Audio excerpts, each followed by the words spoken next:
Y'all want to make some meatloaf? Let's do it. All right, so this is going to be a super quick little meatloaf.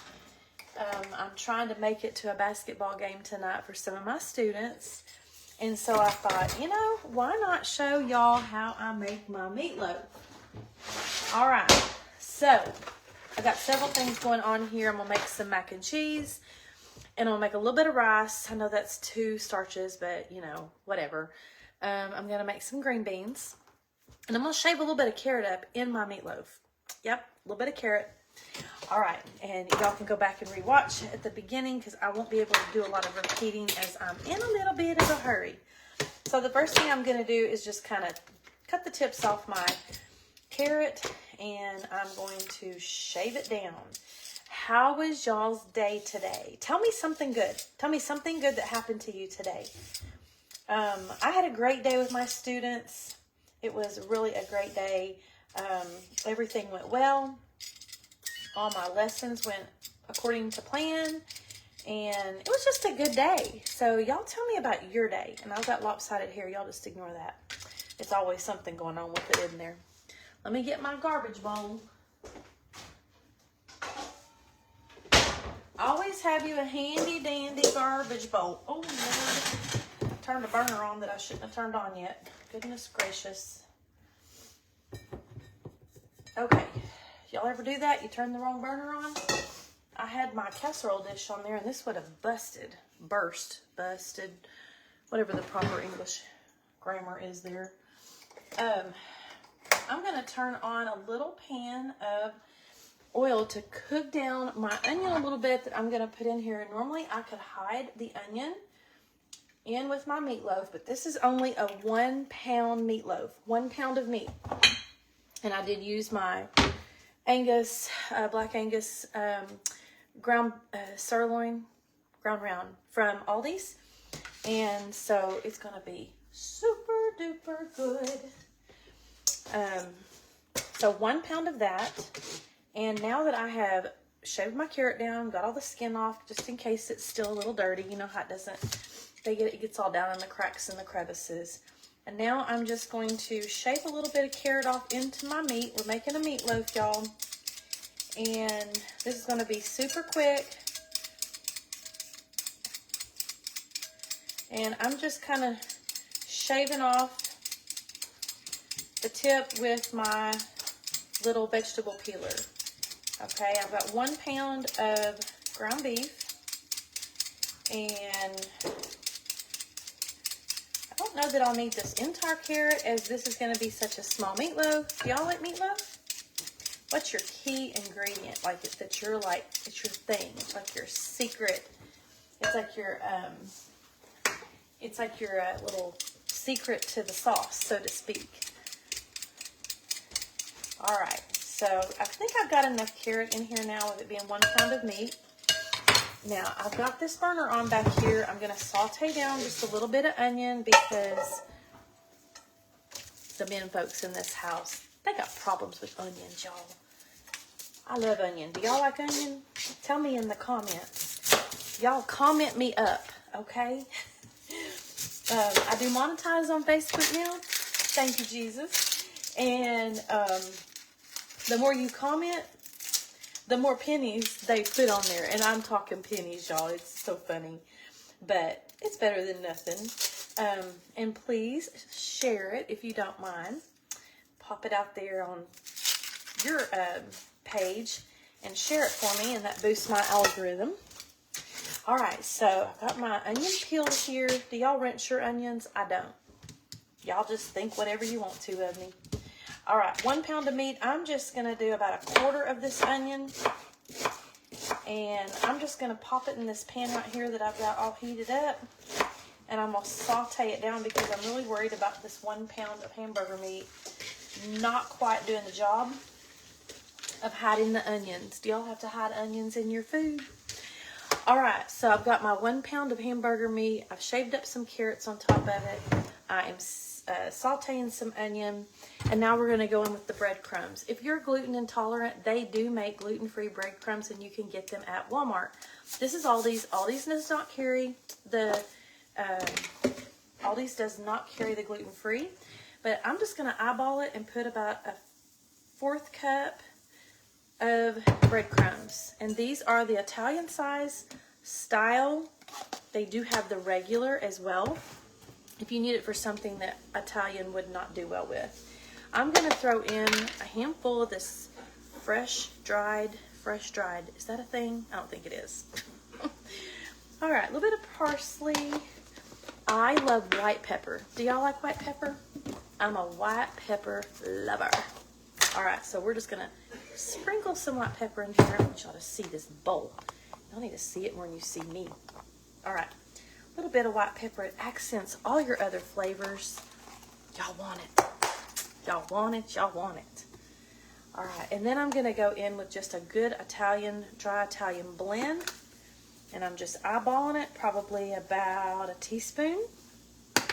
I'm gonna put just a little bit extra oregano and a little extra thyme, just for kicks. That was just a little sprinkle. It probably couldn't even be measured with any type of teaspoon or anything. Put a little bit of ground thyme.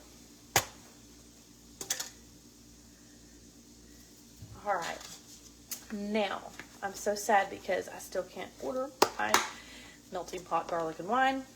I'm about to die without it, y'all.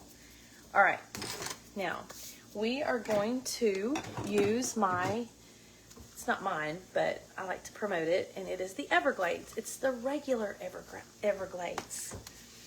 And if y'all are just popping on, if you don't mind sharing my video, it helps get my video out there. And the next is Worcestershire sauce. I don't know what y'all call it. Worcestershire, whatever you call it. We call it Worcester, and there's no CH in there. It's just a C, so that's probably our bad. This one right here is made by the Colonel Pabst beer company, y'all. But it is fantastic. It is like the greatest, most quality. $28 a bottle. What is up with that? We're going to put some of this little liquid gold in here, about a 1/2 teaspoon, because we're talking quality sauce. Quality sauce. All right, now I'm going to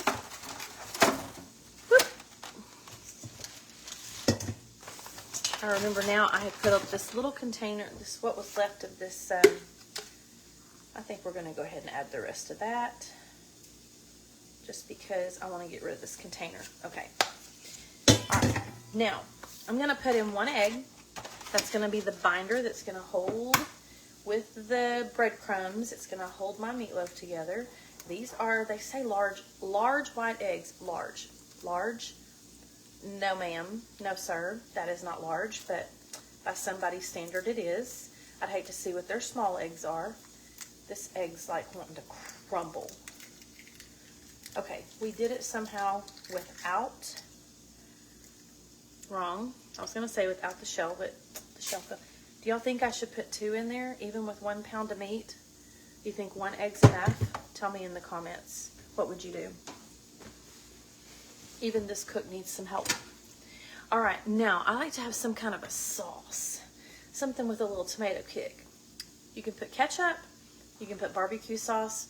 I'm going to empty. I love using things and getting them out of my cabinets and fridge, especially when it gets low. And this is a little bit of Puckett's spicy barbecue sauce. And there's probably about a teaspoon left in there. I'm just going to pour it out into this meatloaf. It's going to give it a little bit of a kick, but it's going to have all the right little spices. Normally I would rinse this bottle out and throw it in, but not in a meatloaf, because you don't want your meatloaf all watery. Though I do want a little bit of juice, and we will do something with that here in just a minute. All right, and then I had a little bit of Steamin' Steve's Tennessee Gold barbecue sauce. It kind of tastes like a honey mustard taken to the next level. And we're going to throw a little bit of that in there. Now, the next thing that I like to do is add a little bit of oats. Hold on just a second.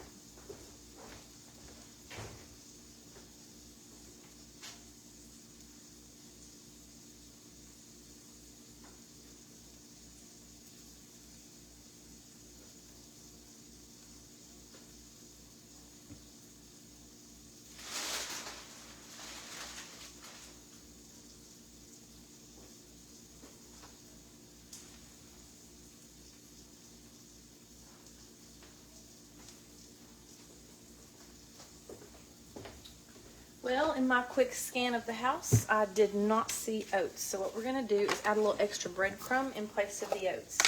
Oats just have a way of just making a meatloaf just right, y'all. You got to try it. And if you do the oats that have the brown sugar and maple brown sugar, it just really adds to your meatloaf. But you want it to be a bigger meatloaf because you don't want that maple syrup to be like standing out, right? You don't want your meatloaf gooey sweet, but a little bit of sweet don't hurt anything. I'm gonna throw in just a little. So we did plenty of Italian seasoning. Okay, I think we're ready to go in now. Let me see if I've got enough salty substance. We already did the Everglades. I'm going to add just a tad bit more of that.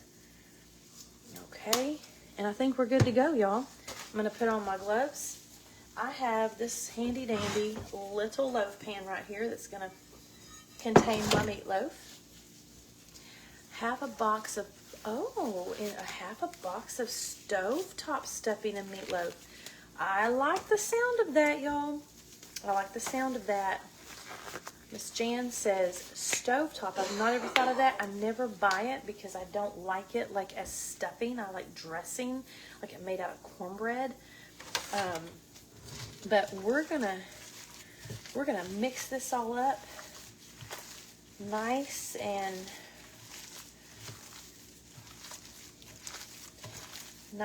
well and incorporate all of these little ingredients. Look at that, y'all. Looks like one giant meatball, doesn't it? So basically what it is, got our breadcrumbs, we have our egg, we have all our little seasonings. I feel like I need a little more.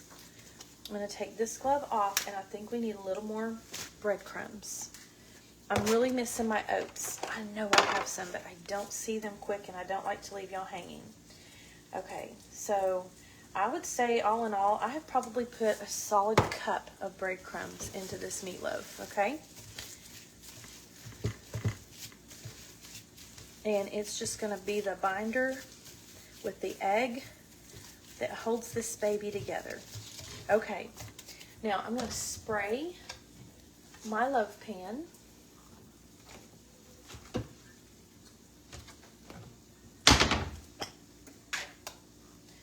Oh, you know, we almost forgot. I'm sauteing this onion over here, y'all.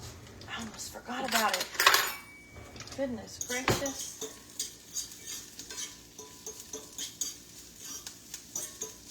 Let's put a little more oil in that.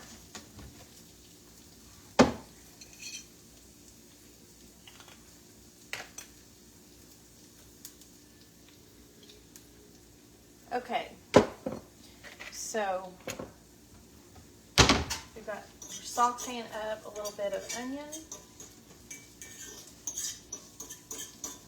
I'm just worried about how well it's going to cook if it wasn't sauteed.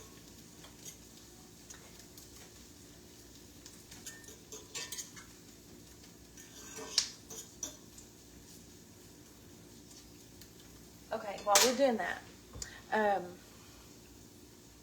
I wanted to talk to you about what kind of main, like all-purpose seasoning that you use. Like I use the Everglades. I love the melting pot garlic and wine, which I'm saving this little sprinkle for the right moment because Amazon's not selling it right now, and you have to go in the restaurant and you have to order it directly from them in their restaurant. We don't have one here in Maryville. It is in Knoxville, and so I'm saving it to savor later. But what kind of all-purpose seasoning? I also like to use Tony's Creole, and I'm just kind of curious to know what you use because I'm always game to try things. So y'all let me know in the comments what do you use? And my onions are starting to get translucent, and that's what I want. I want them to be translucent. I'm making some green beans, a little bit of rice, some of the white cheddar and black pepper mac and cheese from Aldi's, and y'all, it tastes homemade. I kid you not. It is amazing. I'm not a big box mix anything fan. I like homemade everything. But that right there, I like it better than my homemade. Okay, more onions are translucent. I think it's close enough. We're gonna go ahead and put these babies in here. That's hot.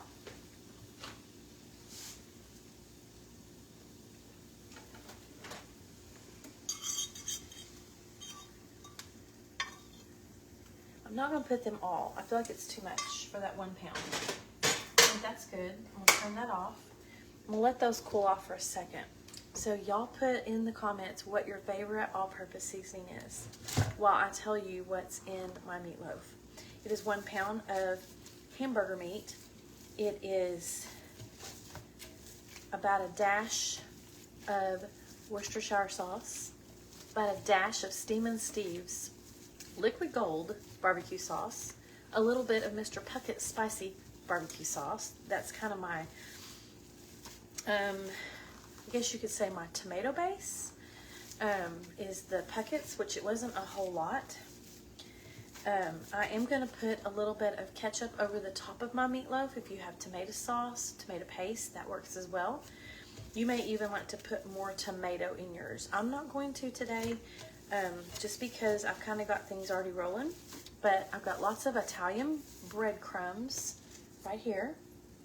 I have the sauteed onion. I have chipped up carrot. I just took a vegetable peeler and shaved off carrots. And now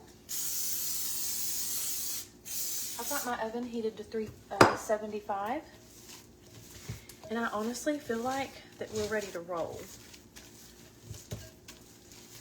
Okay. And here we go into the loaf pan. And I'm just going to kind of spread it out.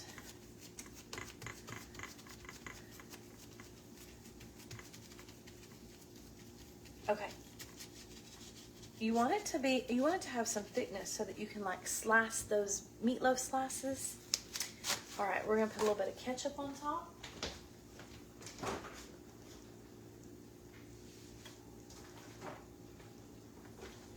If you have bacon, you could put some bacon slices on top as well. Bacon's really good, just kind of layered on top of meatloaf, but I'm out of bacon. I'm at a stage right now with groceries where I'm trying to use up before I buy more.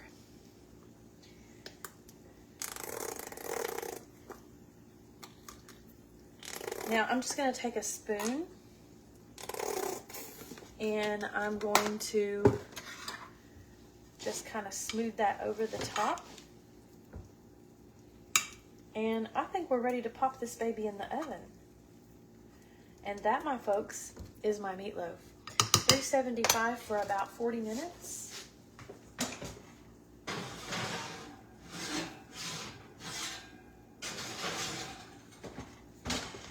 And I'm going to have a little bit of rice, a little bit of green beans, a little bit of mac and cheese, and who knows what else I might throw in there. But this is a quickie because I've got a ball game to go to later.